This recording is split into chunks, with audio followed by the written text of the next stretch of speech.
Hello everybody, Jason here with Sin City Living, bringing you today's video. And today I want to talk about what it is to look for when you go to the craps table. What I guess the signs you're looking for, the things you're looking for to pick your table. Because most of the time, wherever you go, it's going to have multiple tables open. And this can even be in terms of crossing casinos. Even when you're down Center Strip, you're a 3-minute walk away from like 6 different casinos. So you probably have 30, 40, 50 craps tables that you can pick from. So we're going to talk about some of the things that you can look for, some of the signs that you see for both good tables, bad tables, or just for then what you may be looking for. And for those of you guys that are out of state, I finally found a really good online casino for you guys. Online casinos are awesome. 1, you can play them out of state. 2, if there's no casinos nearby. And 3, there are people that play them here in Vegas as well. Not as many, because you have lower limits. It's one thing to go out and find a $15 minimum roulette table or $25 minimum roulette table when you can play for $1 online. So and this casino has everything. It's been around for a long time. It's got roulette. It's got craps. That was a huge one for me to find. It takes both Bitcoin and regular money. Again, been around for a long time. Covers all the states. Has all the games, including a pretty awesome sports book. So. If you guys are looking for an online casino, check the links down below. I linked to some of their sign-up specials. Overall, they're pretty good. They're pretty solid. They also have live dealer games, which is really cool. Okay, so some of the things to look for. Well, obviously, the very first thing to look for is limits. Look for the table limits. You probably have a budget that you're playing with. You probably have an idea, maybe 135 across, 160 across, something along those lines. You're looking to be able to play within your budget, have a certain number of shooters. The other reason I tell people to look for the table limits is to know them. It's extremely annoying to have to constantly correct people on their bet. Hey, you got to add $10 more to that. Hey, that's $25 minimum bet. Hey, that's no action in the field. And then they're like, oh, what's the table limit? And it's like, well, geez, we should think about making some signs and putting them on the table. Oh, wait, we have them. They're right here, lit up, of what the table minimums are. So look for the table minimums and table maximums. That can make a difference to you as well. If you're the type that plays them, look for the side bets. All tall, all small, make them all, fire bets, repeater bets, replay bets. There's so many of them, and within a fairly small radius, when you're Center Strip downtown, you'll be able to find whatever it is you're looking for. Look for the drunks, the loudmouths, the look at me type players. Those really, really ruin the mood. Some people find them kind of amusing, but the percentage is pretty small. Majority of people find them extraordinarily irritating, and it does ruin the experience for you. So look around. A lot of people seem to be gravitating towards the table that's the loudest because they figure, oh, that's what's winning, or just the fact that it draws attention. So then it tends to draw people over there, but then they tend to trickle away fairly quickly because of the loudmouths and the drunks. Not to mention the drunks can also slow the game down and end up causing problems, which slows the game down even further. So generally a good idea to avoid the table with the drunkest people. Look for your moody dealers. Look for the dealers that when they're paying out, they're doing stuff like that.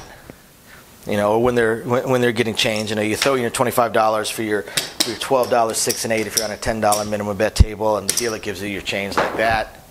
Look for stuff like that. Look for dealers that set up the bets, slamming them down, sloppy hands. Give you your $25 change when you ask for check change, like that. Look for the moody dealers. Look for the dealers that aren't smiling. Look for the dealers that are looking around instead of looking at the players and seem to be mumbling under their breath to the other dealers or the box. That's like that. What you're looking for there, you're looking for a burnout dealer.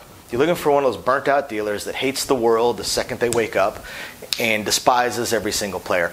Don't play at those tables. You're wasting your time. Generally, they can deal. They're not going to make a lot of mistakes.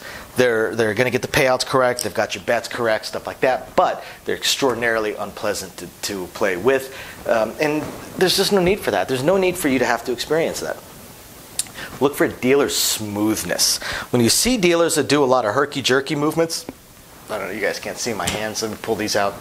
And you get dealers that do a lot of the herky-jerky movements and trying to move fast and stuff like that. That's a sign of a bad dealer, and if the game blows up, if you end up with a really good roll, those dealers that are not smooth are going to end up slowing the game down, making mistakes, things on those lines. Look for the dealers that are nice and smooth with their payouts, heel it off properly. Maybe they've got a couple little things that speed up their payouts. Look for that smoothness. Look for those dealers that are able to smoothly set up the bets without having to slam things around. Definitely, if you see dealers that do this, what we call the peel-off method, go find another table, because that dealer sucks. Same thing if you see dealers that aren't able to pick checks and their payouts just don't look smooth, they just look awkward. Basically, if the dealer just looks awkward, don't play there. Find another table. There's absolutely no need to play in a table like that. Let's see. If the table has a boxman, look for one that is alert. An alert boxman is going to help the game run smoothly. It's going to make sure you are paid correctly. The majority, in my experience, the majority of the incorrect payouts tend to be underpays, except when it comes to the center action. Then it's about 50-50. But when it comes over here, it tends to be underpays. And the reason for that is not because the dealers pay it wrong, but because they're basically paying off memory. If someone has, say, $25 or $60 6 and 8, and they've paid the $60 6 and 8 like 4 times, and the last time they paid it, the player decided they wanted to press it to 90, I can't tell you how many times I've seen the dealer cut out the payout for a $60 6 again. Because in their head, they've been paying the same $60 one forever. They just forget. They don't look down. They don't realize they got pressed. It's just a simple mistake, but the box will catch that. A good box person will catch that. A good box person will also make sure that the game is running smooth. Will make sure that the dealers are not running over the other players, and will be able to intervene and take care of any issues before they happen or swiftly. If there is a box person and an issue pops up, they can usually handle it very, very quickly. If there is no box person, or the box person is not paying attention, then when the issue comes up, the game just comes to a dead stop. They may have to call security or surveillance to take a look, versus a box that's paying attention will know what was going on. And then the last thing, if you're looking for a hot table, well, not the last thing, there's one more thing I want to talk about, but if you're looking for a hot table or a table that seems to be doing well, don't look at the bets on the table. That only tells you how the roll is going. Look at the rail. Look at the rail. Look at everybody's stacks. Just a quick glance across and look, do people have really big stacks? If one person has a really big stack, then that person probably just bought in for a bunch. If you're on a $50 minimum bet table, and you look around and everyone's got $1,000 in front of them, and one person has $15,000 in front of them, they probably just bought in for a whole bunch.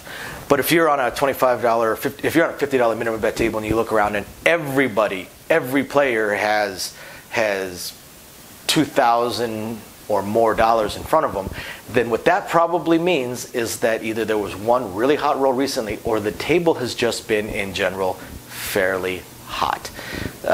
Doesn't mean, that means that there may not have been a 30-minute roll, but what there may have been is 5 10-minute rolls, which you can rack up a pretty decent amount of money there. So when you see almost everybody at the table has a really big stack, or a larger than normal stack, that means the table itself has been pretty warm. The tables really are cyclical. If you've got a casino that, say you go to a casino and the first craps bet you come across, because the big ones may have craps tables, multiple floors all over the place. So you come across one craps pit and there's 6 tables there, then you can look around, because again, things are cyclical.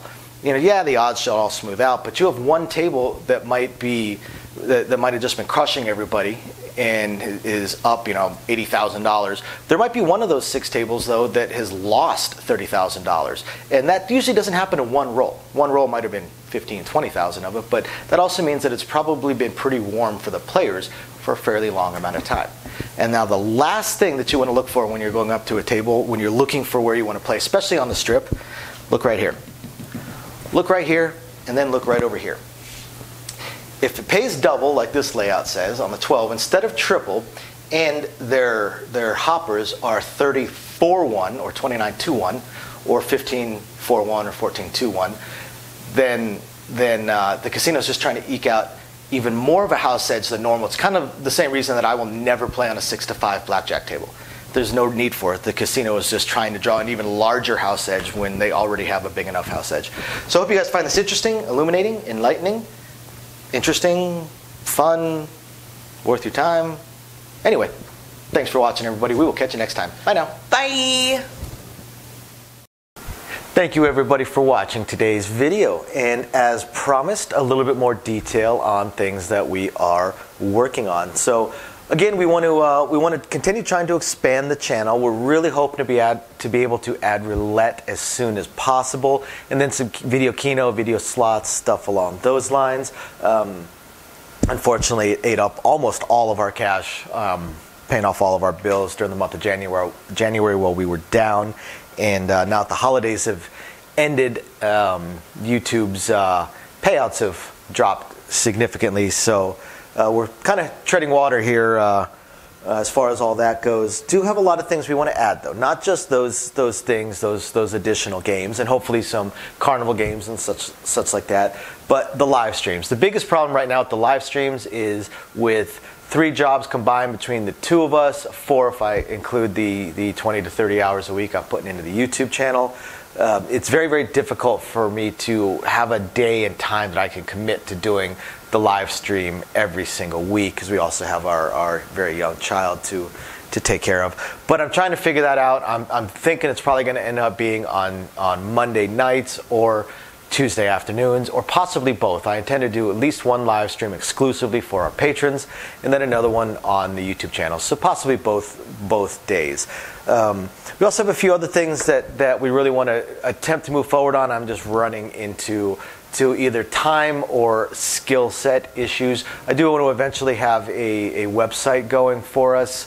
I did used to program websites over a decade ago. A lot of things have changed, and I just don't have that time. And not a whole lot of knowledge on the current state of building websites, hosting what sites can host, and how to build up the e-commerce stuff. So if anybody has any skill sets along those lines and would like to answer some questions or just help us out, shoot us an email, sincitylivingLV@gmail.com. Also, I really hope to be able to start adding some exclusive stuff from Sin City Living, logoed shirts, hats. I'm looking to get custom dice made, even custom layouts made, although those would be pretty expensive. But I know zero about e-commerce and drop shipping and anything along those lines. So if you have any skill or knowledge in that area, please email me. I would love to ask you some questions and see if you can answer a few to help me figure out how to get that going. Same thing with designing our logos. I had some logos designed, very, very small logos, unfortunately, not big enough to blow up to put on T-shirts and stuff like that. And again, I know next to nothing. I know nothing about logo design, graphic design, any kind of websites that could do it. I literally know nothing. So if you have any skill or knowledge in that area, also please email me, and you're willing to answer some questions. Please email me and let me know. I'll admit I don't even know where to start as far as asking some questions, but I'm sure I'll ask a few, and that'll trigger a few more, so on and so forth. So yeah, there's that, and of course we do hope to continue to improve our AV setup, but I am an AV moron, so also right there, if you have any skill sets or knowledge in that area, please email me, and are willing to answer some questions. Please email me and let me know. We would love the help. Otherwise, again, thank you everybody for watching, and we're very excited to continue bringing you our videos. Bye now.